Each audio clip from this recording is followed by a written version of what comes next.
বাংলাদেশে তো বাংলাদেশ থেকে একজন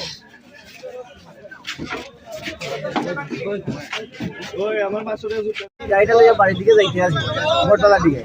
তখন দেখছি দরজাটা খোলা, ছাগলটা লকটিতে আছে। তখন আমি গাড়িটা ঘুরাইছি, ঘুরাইয়া লক ধরছি, সিগনাল দিছি, এ দাঁড়ায় না। তখন আমি মনে করছি ছাগলটা দেখছি, এটা কই চুরি।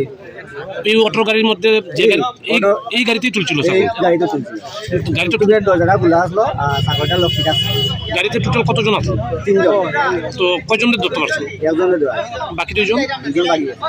যারা ধরা হয়েছে তার বাড়ি কোন হয় জানো নি?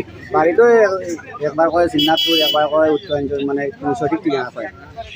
যে জায়গা থেকে ছাগলটা চুরি করছে ঠিক কোন জায়গা থেকে এলাকার লোকেশনটা কি?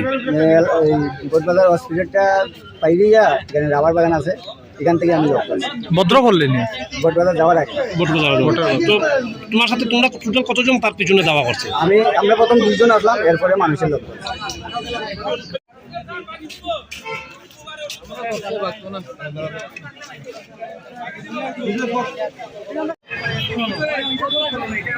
তার করুন নিজে, তার করুন। দিনেশ দিনেশ